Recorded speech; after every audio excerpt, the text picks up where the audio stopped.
Now our next topic is ionisation enthalpy.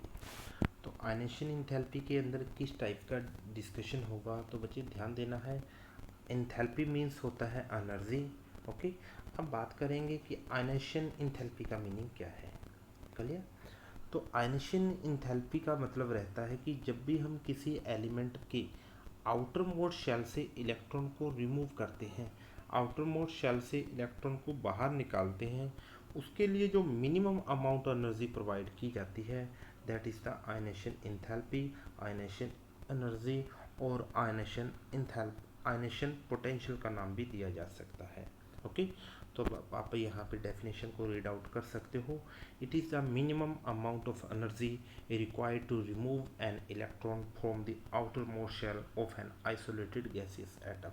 Okay, isolated का मतलब है कि किसी एक सिंगल एटम लिया, उस सिंगल एटम में से आप इलेक्ट्रॉन को रिमूव कर रहे हो। क्लियर? इसके बाद बच्चे ध्यान देना है कि आपने लास्ट क्लास के अंदर मीन्स 10th क्लास के अंदर पढ़ा था एंडोथर्मिक रिएक्शंस क्या होती हैं और एक्सोथर्मिक रिएक्शंस क्या होती हैं। तो आपने बहुत अच्छे से ध्यान में रखना है कि अगर किसी केमिकल रिएक्शन के अंदर इंथैल्पी चेंज पॉजिटिव आ रहा है दैट रिएक्शन इज एंडोथर्मिक, और किसी रिएक्शन के अंदर डेल्टा एच नेगेटिव आ रहा है तो दैट रिएक्शन इज एक्सोथर्मिक। या फिर आप सिंपली आपने डिफाइन किया the chemical reaction in which heat is released, okay, that reaction is exothermic, and the chemical reaction in which heat is absorb that reaction is endothermic reaction. Clear? तो ध्यान रहे, जब भी हम आयनेशन इंथैल्पी, आयनेशन एनर्जी का concept apply करेंगे, means किसी भी एलिमेंट में से आप इलेक्ट्रॉन्स को रिमूव करोगे, तो इलेक्ट्रॉन को रिमूव करने के लिए आप एनर्जी को यूज़ कर रहे हो, मीन्स उस सिस्टम को आप एनर्जी प्रोवाइड कर रहे हो।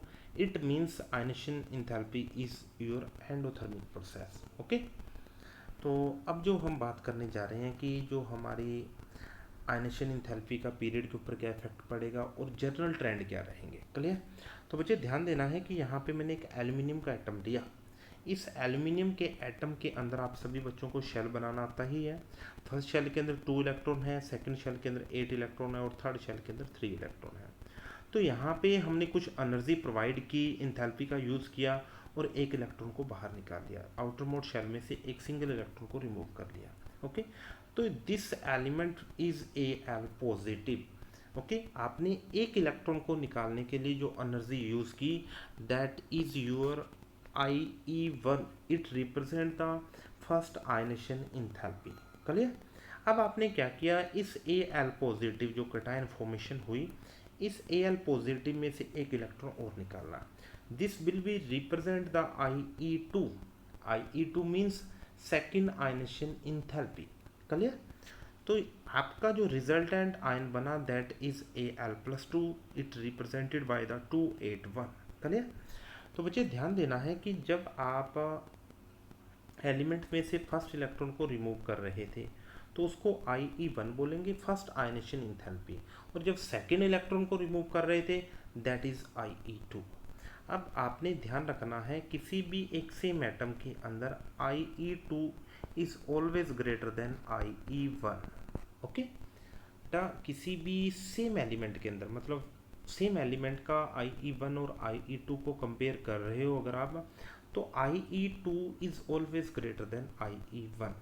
अब बात रहेगी कि what is the reason behind it, because अगर आप बात करते हो, यहाँ पे बच्चे ध्यान से देखना है, इस एल्यूमिनियम का जो न्यूक्लियर चार्ज है, मीन्स इस एल्यूमिनियम के पास 13 प्रोटॉन 13 इलेक्ट्रॉन को अट्रैक्ट कर रहे थे।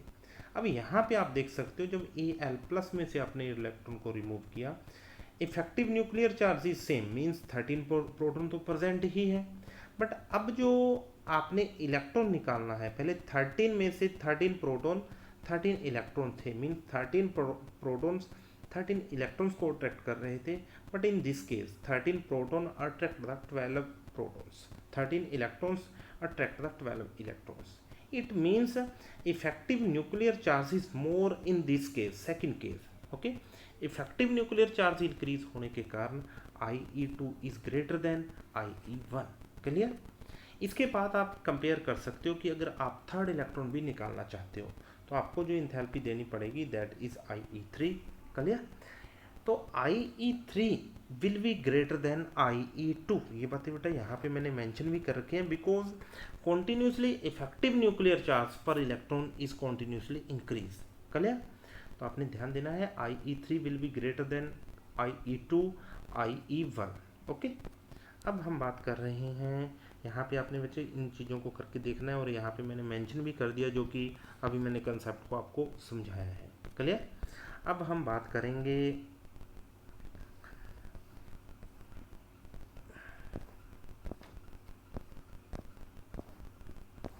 1 मिनट प्लीज वेट। ओके, अब हम बात करने वाले हैं यहाँ पे कि आयनेशन इंथैल्पी का पीरियड के अंदर क्या इफेक्ट पड़ने वाला है। ओके, तो अगर जनरल बात करें, आप सभी बच्चों को पता है जैसे ही हम पीरियड के अंदर मूव करते हैं, पीरियड के अंदर इलेक्ट्रॉन की एडिशन सेम शेल में होती है। सेम शेल में एडिशन होने के कारण effective nuclear charge is continuously increased, और अगर इफेक्टिव न्यूक्लियर चार्ज इंक्रीज कर रहा है तो आपको जो इलेक्ट्रॉन को रिमूव करने के लिए जो एनर्जी चाहिए वो भी ज़्यादा हो जाएगी। It means ionisation enthalpy will be increase across the period. Okay, अब इसके बाद अगर हम बात करते हैं यहाँ पे, इस बात को आपने पढ़ लेना है। यहाँ पे बेटा क्लियर हमने बता रखा है कि पीरियड के अंदर किस टाइप का वेरिएशन रहेगा। अगर आप बात करते हो ग्रुप के अंदर, तो ध्यान देना है, ग्रुप के अंदर आप सभी बच्चों को पता है कि जैसे ही हम ग्रुप के अंदर मूव करते हैं, number of shells will be increase, और नंबर ऑफ शेल इंक्रीज होने से स्क्रीनिंग इफेक्ट इंक्रीज हुआ। स्क्रीनिंग इफेक्ट इंक्रीज होने से effective nuclear charge on the outermost shell electrons will be decrease. It means you can easily remove the electron from the outermost shell. Okay, बाहर वाले shell में से electron को easily remove किया जा सकता है, because shell number increases and shielding effect is also increases. Okay, it means electron को रिमूव करने में आपको बहुत ही ईजी रहेगा, और यहाँ से आप बता सकते हो ionisation enthalpy will be decrease across the period. Okay, thank you.